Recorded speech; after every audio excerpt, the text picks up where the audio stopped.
4학년 인권법이 어떻게 예, 인권법 과목의 체계가 어떻게 되어 있는지 한번 보겠습니다.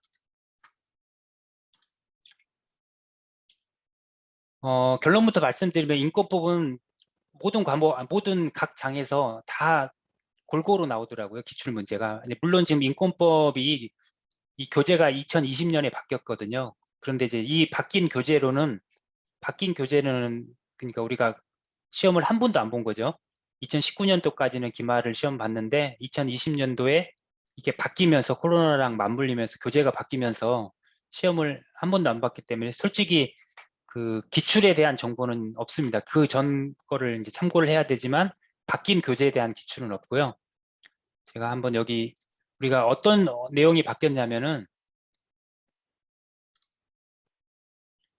우선 이제 제2장 내용이 현대적 인권이라는 이름으로 새롭게 지금 들어와 있고요. 그전에도 있었긴 했지만 내용이 그전 교재에도 있었긴 했지만 이 부분이 현대적 인권이라는 이제 제목으로 새롭게 이쪽에 이제 구성이 되어 있고요. 그리고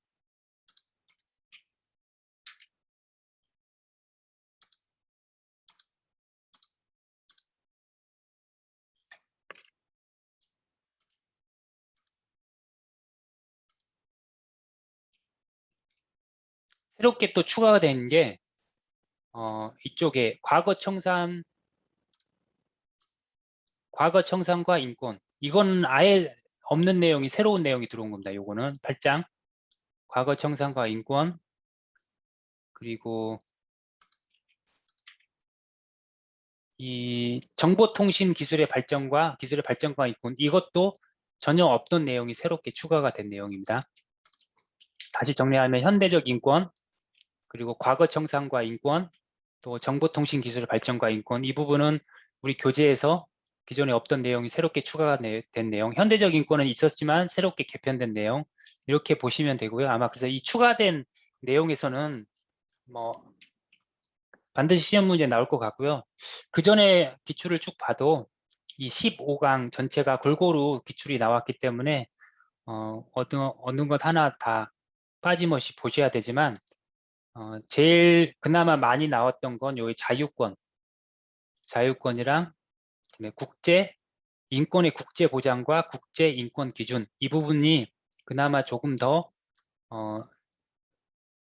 문제 수가 조금 더 많이 나왔던 것 같아요.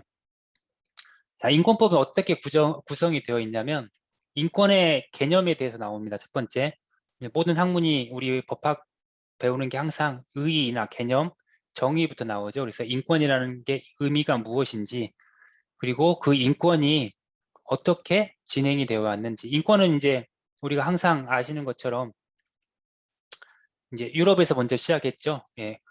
시민혁명을 통해서 인권이라는 의미가 이제 나오기 시작했는데 그 역사에 대해서 다시 한번 보게 되는 겁니다. 인권의 개념과 역사에 대해서 나오게 되고요. 자, 현대적 인권이라는 이강 과목은 이제 그동안 인권의 역사를 보면 그 시작이 자유권적 인권부터 시작하거든요. 자유. 그전에는 이제 뭐 절대 왕정이라든지 그 절대 왕정으로부터 억압받던 그 시민들이 이제 시민혁명을 통해서 이제 인권을 다시 시민 되찾아오는데 처음에는 무조건 무슨 뭐 사회권이라든지 뭐 사회복지 뭐 이런 거를 요구한 게 아니라 무조건 자유였죠.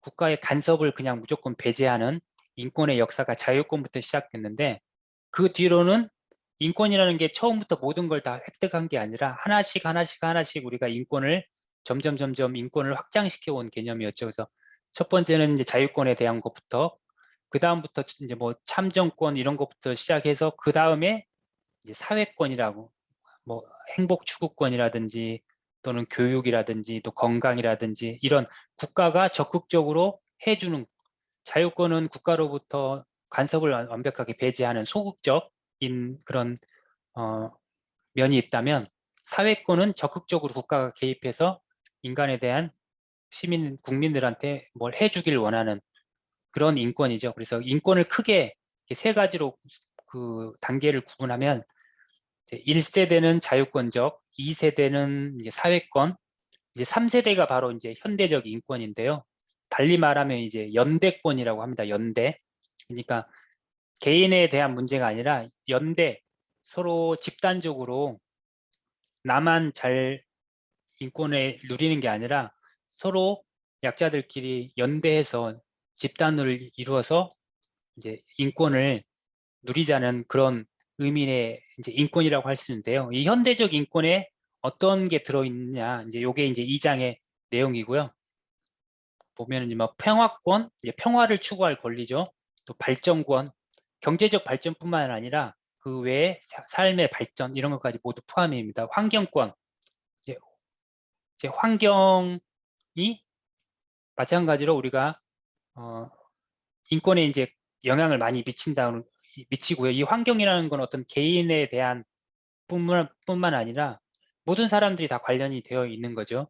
또 커뮤니케이션, 소통에 대한 권리, 인류의 공동 유산의 혜택을 공유할 권리, 뭐 인도주의적 지원과 재난 구조를 받을 권리, 이런 현대적 인권, 즉 연대권의 의미를 이렇게 구분을 해서 우리가 학습을 하게 되고요. 3장은 아까 제가 말씀드린 것처럼 여기 이제 그나마 조금 더 좀 유심히 봐야 한다고 제가 말씀드린 것처럼 국제 인권이 어떻게 보장이 되어 왔고, 그러니까 유엔부터 시작해서 뭐 유엔 헌장, 뭐 세계 인권 선언, 그리고 아까 말씀드렸던 자유권적 규약, 또 사회권적 규약, 이제 이런 그 역사라든지 또 그런 규범 체계 이런 것들을 학습을 하게 되고요. 이제 4장에서는 우리 국내, 이제 3장이 전 국제적인 인권이었으면 4장은 우리 국내의 인권 상황, 이 보장에 대한 건데요. 무엇을 중심으로 하냐면 국가인권위원회가 있습니다. 우리나라에 국가인권위원회를 중심으로 해서 국내의 인권 보장에 대해서 학습을 하게 되고요. 4장까지가 좀 총칙적인 측면이었다면 1장, 2장, 3장, 4장이 인권에 대한 일정 총칙과 관련된 총칙적인 그런 개념이었다면 5장부터는 이제 개별 각칙입니다. 각칙. 각 인권에 대해서 어떻게 개별 인권들이 이루어지고 보장이 되어 있는지에 대한 좀 상세한 내용인데요. 5장이 이제 평등권, 차별의 구제에 대한 관련된 거. 6장은 자유권. 자유권 중에서 자유권이 되게 방대하니까 양심, 종교, 사생활, 표현의 자유, 이 네 가지를 중점적으로 해서 자유권에 대해서 보게 되고요. 그다음에 7장 자유권이 나왔으니까 뭐 사회권이 나오겠죠. 7장 이제 사회권, 사회권이라는 게 무엇이고 사회권이 어떤 식으로 발전, 그리고 어떤 가치를 가지고 있는지에 대한 7장. 8장은 이게 새로 추가가 된 내용입니다. 과거 청산과 인권. 과거 청산과 인권, 우리나라로 따지면 국가의 범죄 행위에 대해서 청산해야 되는 거, 그리고 거기에 담겨 있는 인권의 의미, 이런 것들을 보게 되는 거고요. 9장은 이제 약자에 대한 겁니다.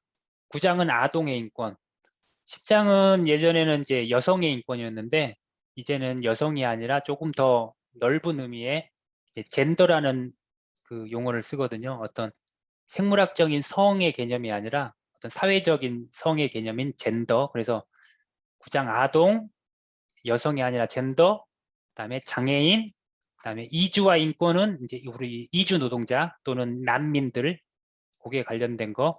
그러니까 아동, 여성, 장애인, 난민, 이주 노동자, 이렇게 해서 각각의 소외받는 약자의 인권을 한번 보는 거고요. 그다음에 13장은 그 인권이 가장 많이 훼손되는 게 형사 절차, 즉 국가에 의해서 집행되는 형사 절차에서의 인권이 가장 많이 문제가 될 수 있어. 형사 절차에서 이제 거기에 관련된 인권입니다. 이제 우리가 보통 피의자, 피고인이었을 때 인권이 보장이 사각지대가 놓일 수 있는데 그 부분에 대해서 인권이 어떤 각 절차마다 보장이 되어야 되는지, 그 단계별로 인권이 어떤 인권이 필요하든지 거기에 대해서 배우게 되는데, 우리가 아마 형사소송법에 대해서 이 부분들을 한번 봤기 때문에 여기도 아마 쉽게 이해가 될 수 있는 부분이고요. 14장도 이제 새롭게 추가가 됐습니다. 전혀 없는 이거 정보통신기술 발전과 인권. 우리가 뭐 보통 뭐 사이버 가상 공간에서 인권 침해 뭐 이제 많이 많죠. 뭐 막말 댓글 이런 것 때문에 명예훼손, 온라인 상에서 명예훼손이 이루어지기도 하고요. 또 인권 침해도 이루어지기도 하고 요거에 대한 관련된 내용이고요. 15장은 앞으로의 인권 보장 또 인권의 과제 이거를 이제 미래지향적인 그런 부분입니다. 그런데 15장에 대해서 이렇게 학습을 하게 되고요. 보통 나오는 그 기출 관련된 문제들이 보통 2문제 정도씩 나오는 것 같아요. 각 장별로. 그리고 여기 3장과 6장은 3문제나 4문제 나오고, 그래서 쉽게 생각하면 각 장마다 뭐 평균 2문제씩은 나온다. 그래서 이게 25문제가 나올지 안 나올지는 모르겠지만 1장부터 15장까지 한 두 문제씩은 각 장별로 나온다라고 생각을 하시면 되고, 이것도 문제가 뭐 2문제니까 각 장에서 뭐 나올 게 뻔하겠죠. 어디 저 구석에 있는 정말 뭐 말단적인 뭐 지엽적인 그런 문제가 나오지 않겠죠. 2문제 정말 중요한 문제, 중요하다고 생각되는 문제 중에 2개를 이제 선택을 해서 뭐 출제할 것 같고요. 뭐 25문제 나오면 뭐 어떤 장에서는 뭐 한 문제만 이렇게 뽑아서 나오겠죠. 그래서 중요하다고 생각하는 것만 제가 요약본만 해서 스터디 할 생각이고요. 인권법은 그래서 좀 뒤쪽에 있습니다. 우리가 언제 하냐면 11월 달에 제가 했는데요. 보니까 지금 금요일만 제가 그때 잡았었는데 아마 그 주에 아마 수요일 정도에 한번 같이 해서 이제 수요일, 금요일 2번을 통해서 진행을 해야 할 것 같고요. 그래서 1일차에는 1장부터 이제 10장 여성 젠더까지 이제 중요한 부분들 한번 1일차 때 한번 할 생각이고요. 이제 금요일 날 2일차 때는 그 뒤쪽에 약자들에 대한 이제 그 인권 그 2번째 요거까지 해서 15장까지 할 생각이고요. 그 마지막 전체 정리 그리고 중요한 부분 요점 정리하고 문제 푸는 방식으로 할 생각입니다.